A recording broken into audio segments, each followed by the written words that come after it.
Bonsoir, me hearties. It's another edition of the Pirates of Peace. I hope you've been enjoying it, because I've been enjoying reading it out. It feels wonderful being able to read one of my own stories. And the Poppy one will be coming out soon too. In fact, I'm working on a special concerning a little hobby that I've been doing, which you might see tomorrow. But until then, let's get on with the story. Now, do you remember where we are so far? Abigail April has just handed the princess her model, and a mysterious stranger is wandering around the market looking for a particular carving stall. And a butler has just recently got into trouble.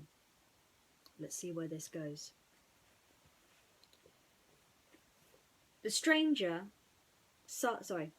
Chapter 5. The stranger sized up the little workshop and run-down place.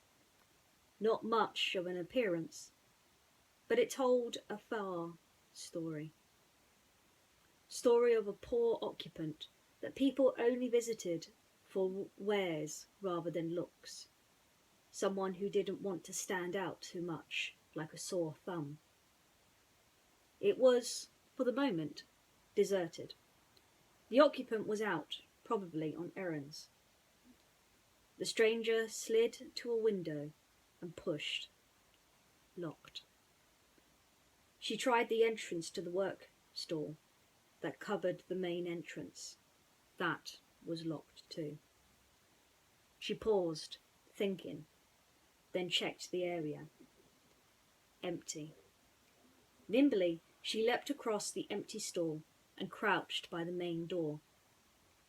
This was partly broken, but the stall would have proved an obvious obstacle for an inhabitant of the land. A box hidden under the stall caught the stranger's eye. She reached forward and pulled it out. A well-carved whale's tail poked out the untaped flaps. She yanked them aside and freed the whale. Her fingers trailed the soft skin. "Found you," the stranger whispered. Butler was in trouble. The clever little pest had once more bewitched the beautiful princess. He had been horrified when she had shown trust and mentally prayed that his greatest fantasy would come true. The day he threw her flat on the cobbles by her collar, or even better, tossed her to the police. To see her squirm and curse and yell and beg, her crystal blue eyes pleading for mercy. Rather than him kneeling before the king. One day, he vowed, one of these days. "It has not escaped anyone's attention that you do not like April," the king spoke with forced calm. "But can you please control yourself?"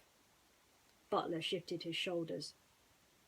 "Begging your pardon, sire," he apologized, secretly through clenched teeth. Annoyed, the king waved him away. He didn't have time to deal with Butler's hatred for April. All because the skilled young lady bit him on their first meeting. His daughter had already dashed off to add her newest addition to her collection.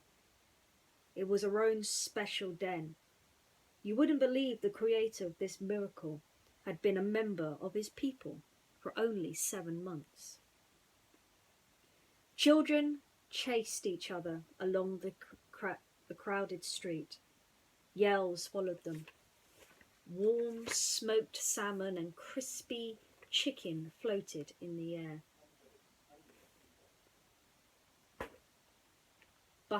Baskets of fruit and veg winked at the rushing passer-by. April weeded through the crowd, carefully balancing the bag over her shoulder. Her money bag clenched to the pocket. Clanked in the pocket, and she gripped the partly sealed opening.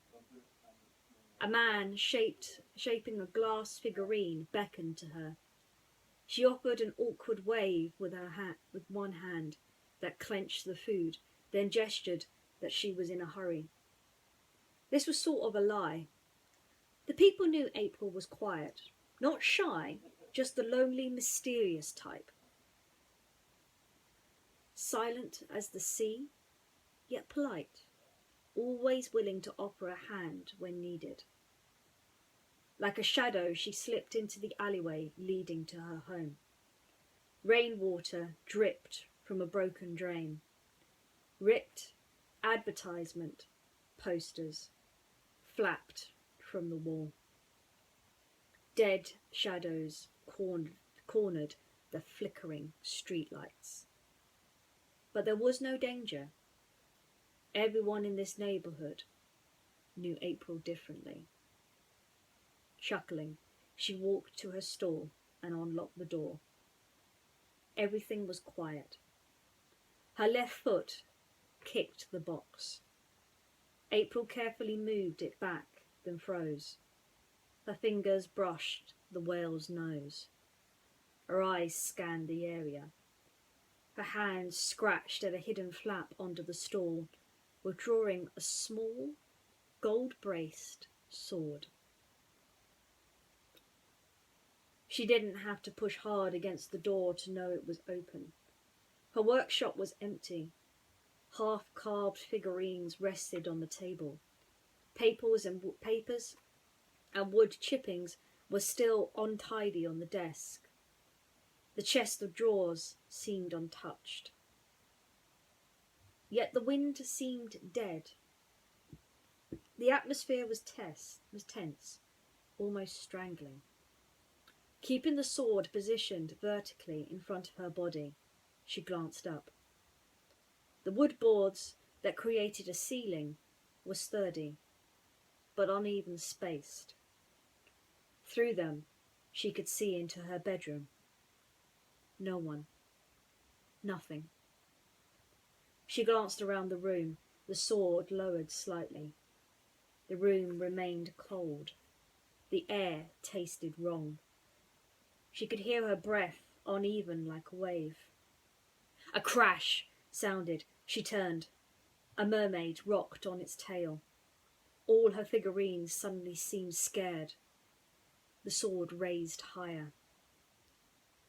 Slowly she knelt down, and her eyes still scanning the room, she picked up the mermaid and placed it on the table. Still the same.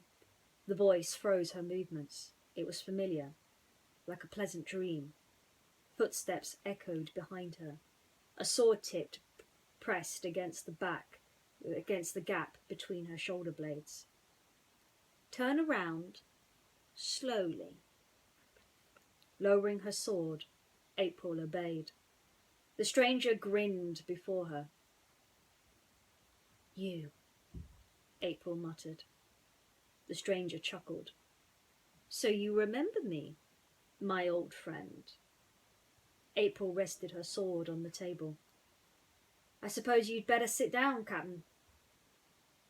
The stranger chuckled again. Slowly she rested on a comfy wooden chair beside the table. Her hands trailed to the mermaid. April sat calmly on the opposite side, watching her visitor carefully. The stranger only smiled. You're still the same old you. Would you like to challenge me to a sword fight? The reply didn't surprise the stranger. I'll pass. I'm not staying long. And after what I've come to say, you would have sense to leave. Alarm bells began to tingle. How do you mean, Captain? The stranger crossed her legs. There's no easier way of saying this, April, for that is your name now, I hear. You have to come with me on my ship. You are in great danger.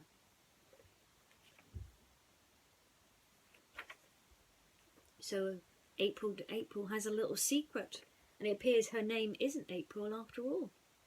I wonder what chapter 6 will bring. Well, I hope you'll join me when I next read this. It will be some time. And I'm sorry I've not been as punctual as I usually am. Things have got out of hand in my place. But we thrive, we strive, and we do well, as we always have. Now, I better finish a little project that I'm on. But I'll talk to you again real soon. Bye for now.